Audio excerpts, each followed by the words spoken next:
Gabriel García Márquez escogió el nombre de Macondo para el escenario donde se sucedieron las desventuras de la familia Buendía de 100 años de soledad. Es uno de los lugares comunes más universales de la historia de la literatura y se ha especulado bastante acerca de su etimología. El escritor procedía de la franja del Caribe colombiano, donde se concentra gran parte de la población afrodescendiente de ese país.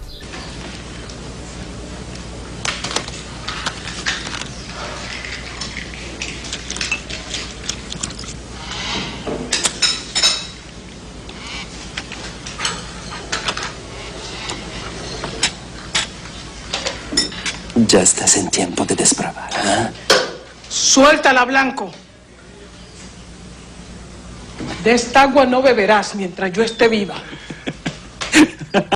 La palabra Macondo intrigó durante años al filólogo español Germán de Granda, único académico que ha incidido en la inclusión de palabras bantúes en el diccionario de la Real Academia Española, quien halló que Macondo era utilizada por grupos de esclavos para designar al plátano, uno de los productos agrícolas más extendido en los campos. Si les interesa la polémica, acompáñenme.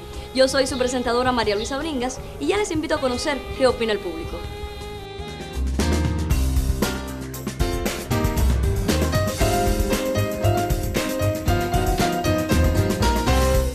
¿Sabes de la presencia de africanismos en nuestra lengua? No.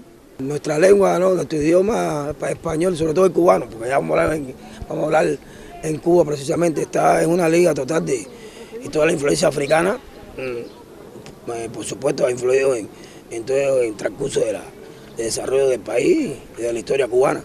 La música que usan para, no sé, para ambientar la danza tiene algo que ver con eso de mucha percusión, sobre todo eso, y eso es africanismo. Está la fruta bomba, el plátano, el mango, tanto el fruto como las hojas se pueden, están dentro de, aunque hay muchas más cantidades de frutas.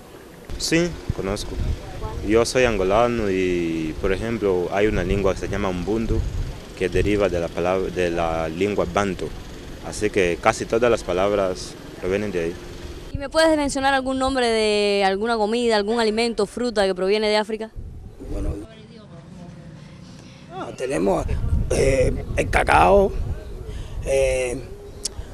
tenemos, aquí le llamamos, tenemos un instrumento que le llamamos, le pusimos nosotros chequeré, pero realmente se llama calabaza africana, porque es una calabaza donde ellos lo utilizan como recipiente para tomar, para guardar el alimento, y nosotros lo fuimos transformando, por eso digo que ha hecho muchos aportes a nuestra cultura nacional.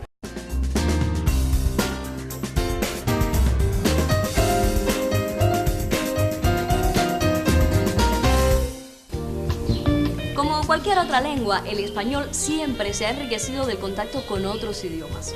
A partir del medioevo, el castellano fue sumando una ingente cantidad de vocablos árabes y bereberes. Muchos de ellos no son originarios del árabe clásico, sino de las lenguas y de los dialectos hablados en el norte de África. A modo de ejemplo, podemos citar la palabra zapato, que aparece en el diccionario como término de origen árabe. Sin embargo, en la lengua clásica sería ida. En Marruecos o en Túnez se emplearía el vocablo sabat, origen directo de nuestro zapato.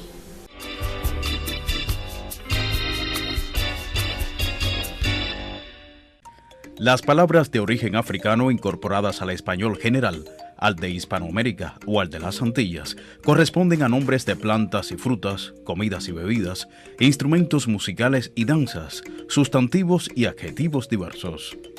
Banano, banana, se usa en varias lenguas africanas.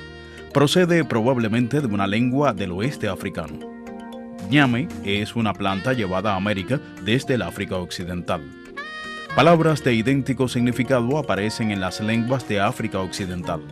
El nombre de uno de los platos típicos cubanos, el congrí, vocablo venido de Haití, donde a los frijoles colorados se le dice congos y al arroz riz.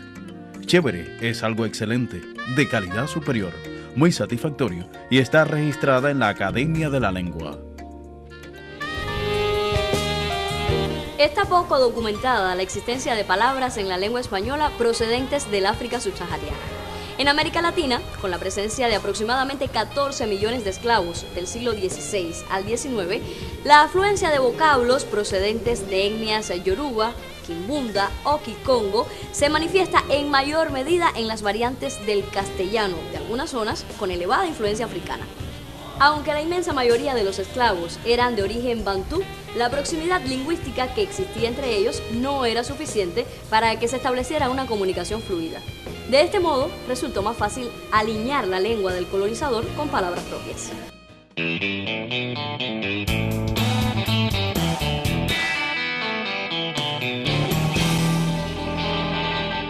Puló, así dice la señal llamando a Negra Puló.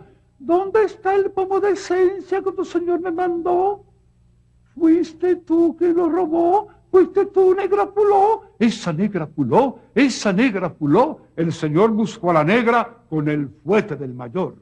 Ella se quitó la ropa y el señor dice: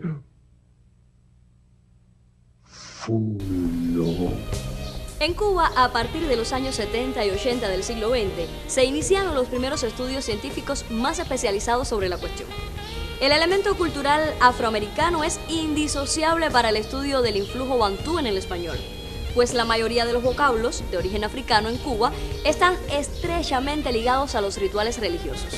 La inmensa mayoría procede del kikongo, lengua hablada en Angola, República Democrática del Congo y Gabón. No obstante, en el diccionario de la Real Academia de la Lengua Española existen bastantes términos de origen africano que no han sido suficientemente estudiados. Sobre la base latente de la cultura africana, sumada a la tradición musical traída por los españoles, empezó a tejer sus hilos la música cubana, naciendo así de una mezcla de etnias, culturas, ritmos y lenguajes, y dando fruto a través de la nueva raza criolla que poblaba la isla. De esta forma, esta música heredó instrumentos de los africanos y de los españoles, y con la creatividad desplegada por el criollo cubano, se dio luz también a nuevos instrumentos, ritmos y formas musicales que hasta hoy sobreviven.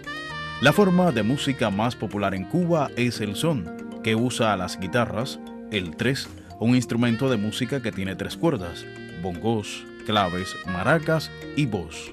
La música de mambo, bombero, salsa y cha-cha-cha proceden de este estilo. El baile en Cuba es asociado con la religión santería de los afrocubanos, origen lucumí, ya que en el Nuevo Suelo, el negro perseveró en desarrollar su religión y su música.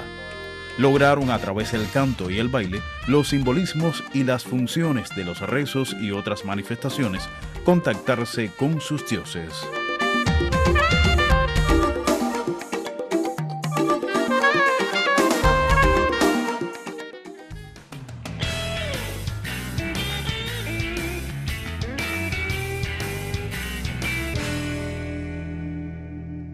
El legado de las culturas africanas en América está poco estudiado relativamente, pero en las últimas décadas se ha comprobado que la ruta del esclavo ha tenido consecuencias extraordinariamente importantes, no solo para aspectos de la cultura en general de zonas como el Caribe considerado en su aspecto cultural, sino por supuesto dentro de las características de las variedades lingüísticas de estas zonas de América.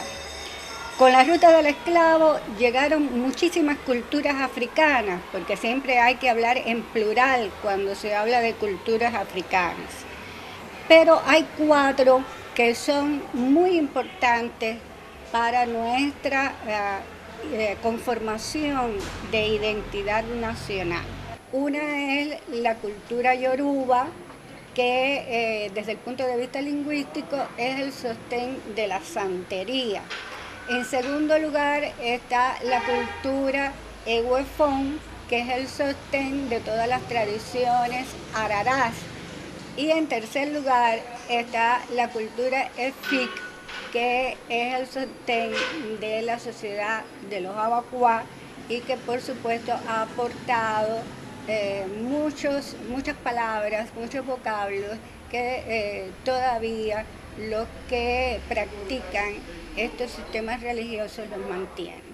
Y por último, una cuarta influencia grande de un legado más profundo de lo que se creía inicialmente es la influencia de las culturas bantúes, especialmente de la zona del Congo, que abarca el sur de Gabón, la República del Congo, la República Democrática del Congo y el norte de Angola, con su centro en la ciudad de Mbanza-Congo, porque esta zona lingüística y cultural del antiguo reino de los Bakongos está presente en el vocabulario de todo cubano y también es el soporte de una lengua ritual, que es la lengua del Palomonte.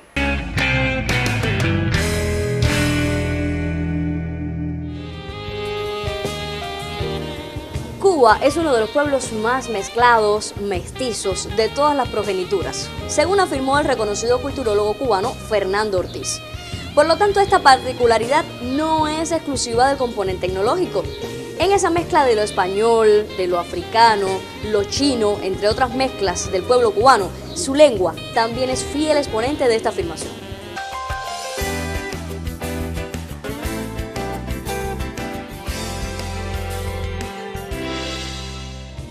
Reflexionen, pero también regresen dentro de 7 días para juntos hablar bien el español o aprender a hacerlo, siempre al pie de la letra.